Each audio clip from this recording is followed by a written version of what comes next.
Hey guys, what's up? This is Snow and I'm Curt. For those of you who don't know us, we started traveling, well, we started building the van about 6 years ago. We've been traveling for a little over 5.5 years. We traveled a bit in the U.S. before we crossed the border south. Yeah, then we crossed into Mexico and we toured Central America, including places like Guatemala and El Salvador. Then we shipped the van on a cargo ship down to South America, where we did Colombia, Brazil, Peru, went all the way to the very tip of Argentina, and it was epic. And then we put the van on a ship and shipped it all the way from Buenos Aires to Antwerp, Belgium. Europe. And we've been bouncing around in Europe for a little over a year. Actually about 14 months, yeah. But if we want to see the entire world, we have got to keep moving. There's a big challenge in our way, guys.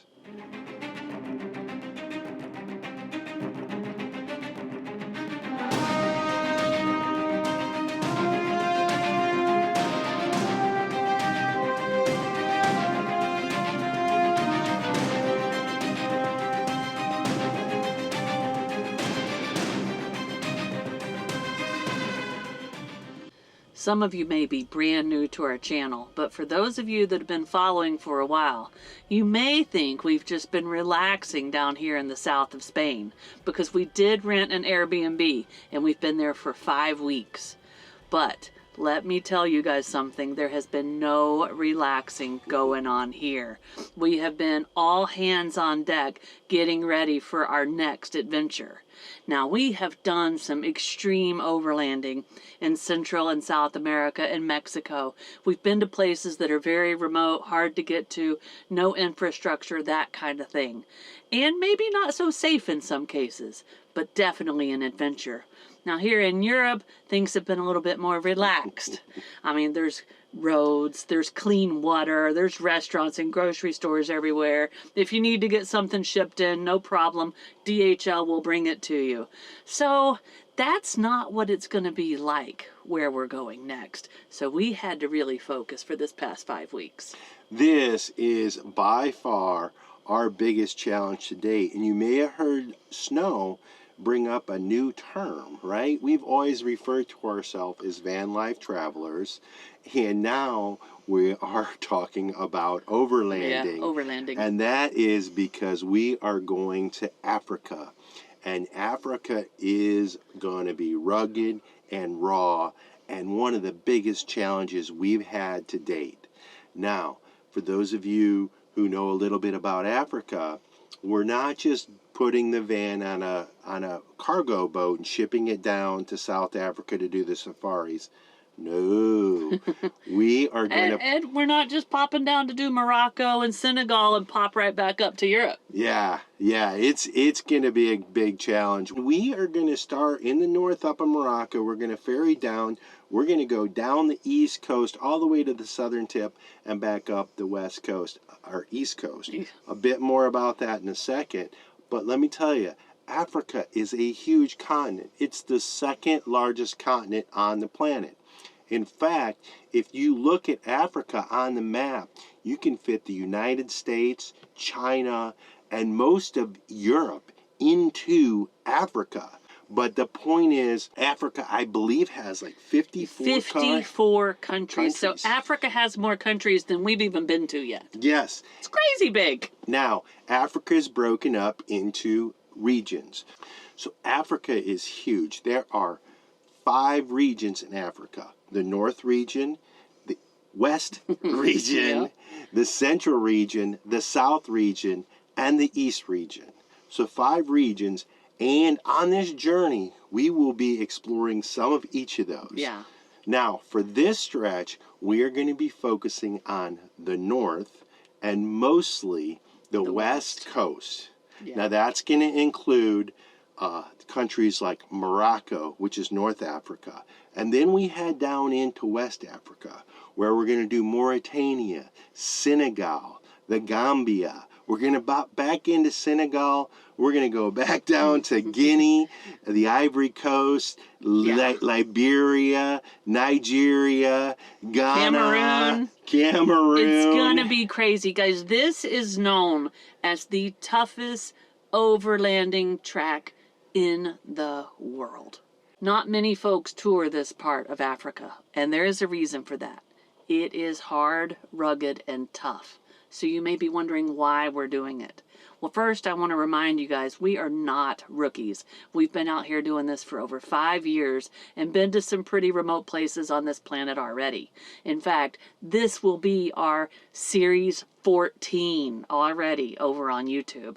So we're excited about that. But you may be wondering, why? Why would we want to try something so hard? Well, when we started this van life journey, I don't think we knew it, but we've discovered along the way, we are explorers. We love adventure. We are so excited to get back out there and see different cultures, get back down to where we can see some true wildlife in its natural habitat. We're going to be driving through countries that a month ago, before we started our research, we did not even know existed. And that gets us excited. Yeah, there are places that the Google says, we don't know how to get there. Yeah, so we are excited to get back to these kind of places, and we're excited to share them with you. But we do know that this part of Africa, West Africa, which is going to include that little bit of North Africa, Morocco, this series is going to come with some serious challenges. And oh, by the way, to get around the world, we got to get through Africa. We got to do it. As Snow alluded to earlier, we have not been sitting around resting. One of the things that we've been doing is some intense research, because there are a lot of challenges with this route. And we're going to go through and list those and talk a little bit about them. But the first and kind of the most concerning challenge for us is the weather. Now, as we go south, as we move south through Morocco and Mauritania, we start to get into a jungly environment. And down there, they are prone to monsoons, and a showstopper is rainy season. And so we are going to be traveling at a rapid pace to try to get through these areas before we get rain caught. Because tell them about these rain and snow. Yeah.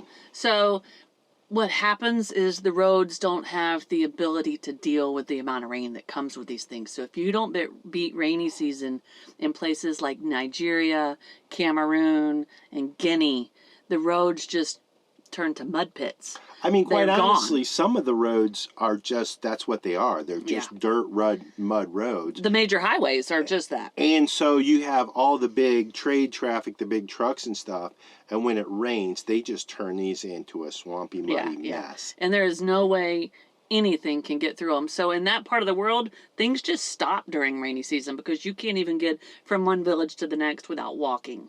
So we're shooting this video towards the end of January 2025. The first rainy season that we need to be really concerned with comes to mid to late April. And the reason we're telling y'all this so much is if you follow the journey, you know we like to move at a slow pace and really dive into the areas we visit.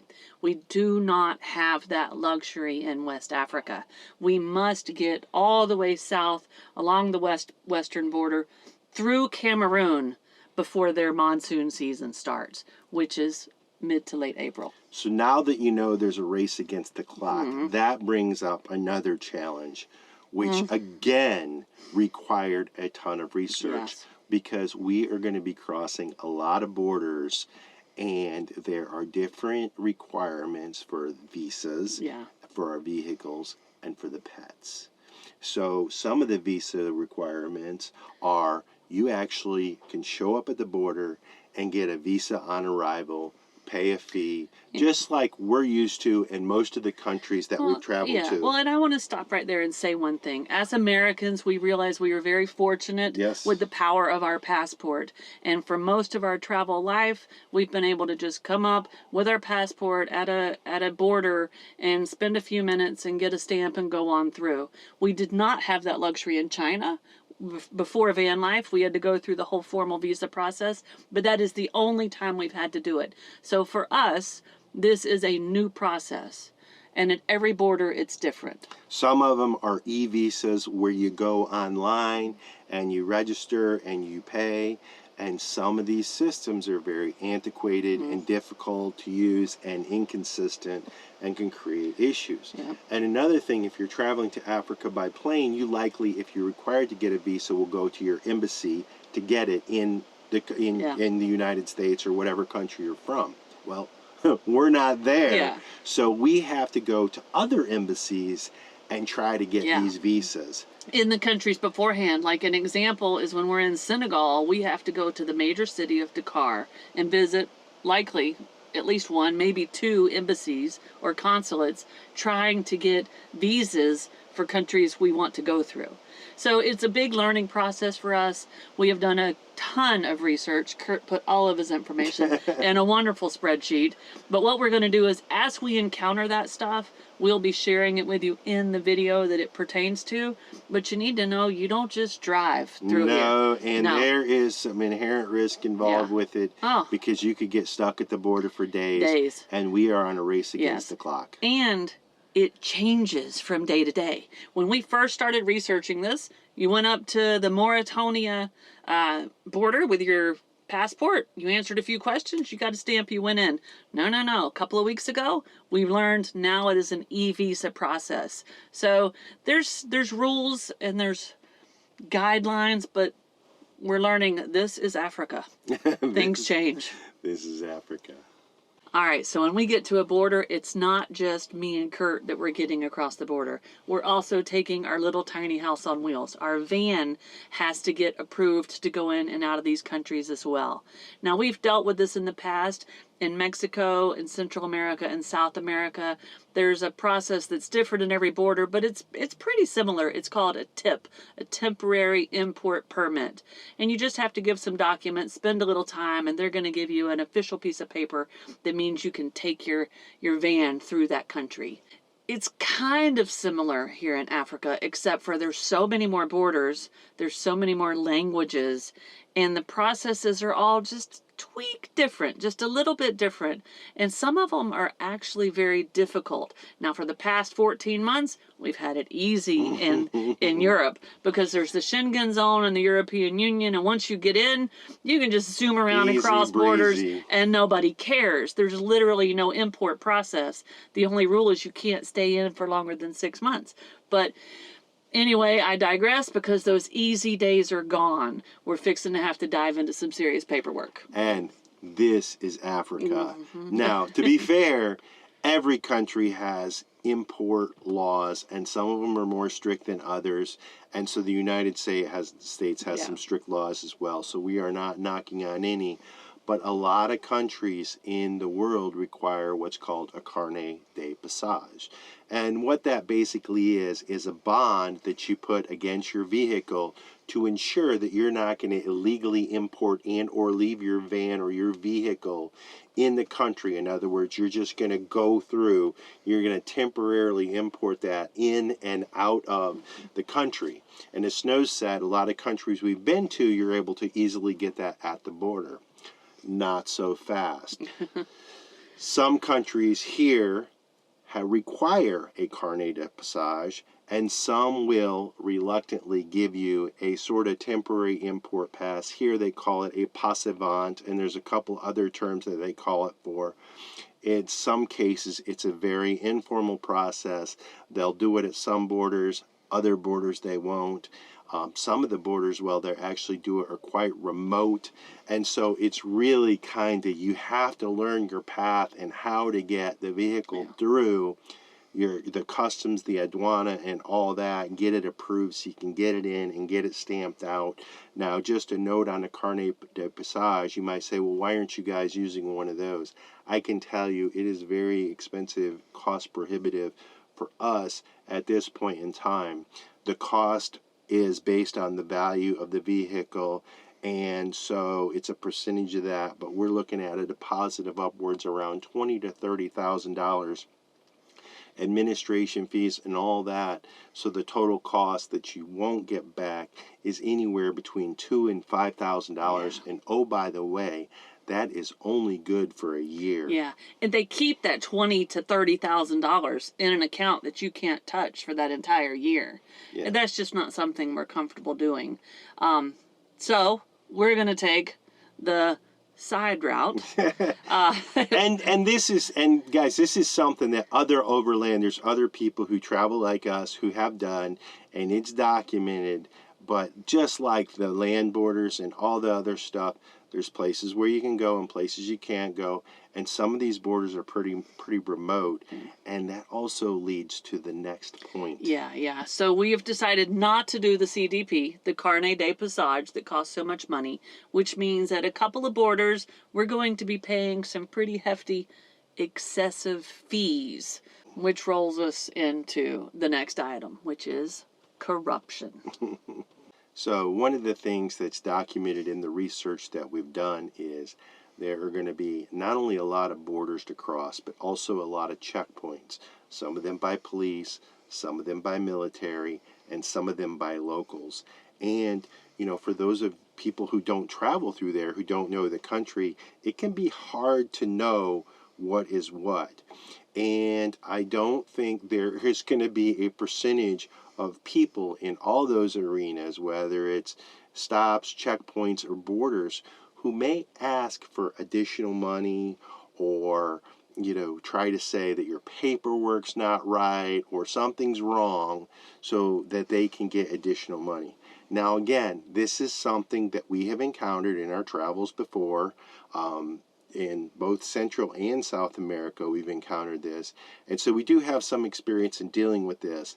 But it always leads to a certain amount of uncertainty when you go to a border. And the best defense against that is to educate yourself so you know what their policies and their procedures are, so that when you get there, you know what the costs are and all that. Yeah. So we've researched and done the best of our ability to know what those are.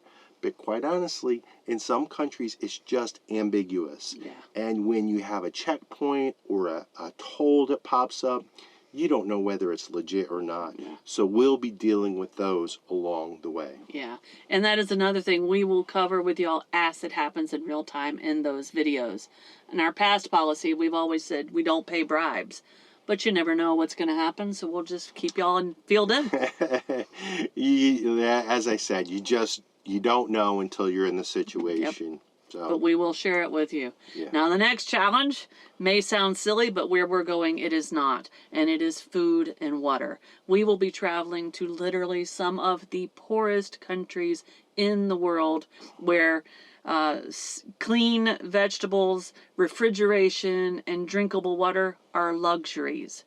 So when we get into the non-refrigeration areas, I imagine we will just become vegetarians. Well, we've seen plenty of cities where they have sort of rolling power outages, yeah, or where none of the stoplights work and things like that. So even in some of the cities, electricity can be a problem. And so we'll eat food appropriately. We will choose our restaurant out adventures with care.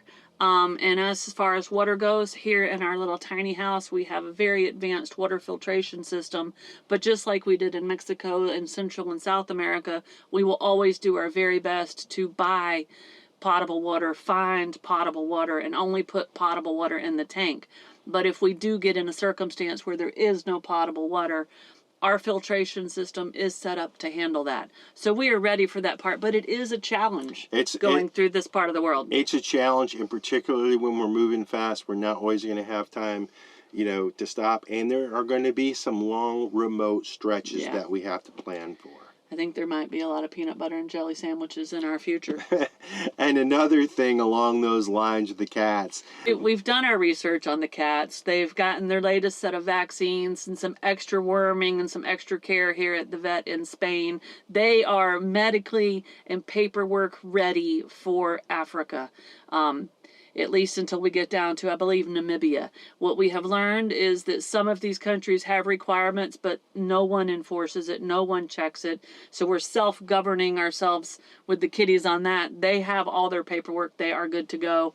As far as their food and litter, we may have gone overboard on stocking up and bringing as much of that with us as we can.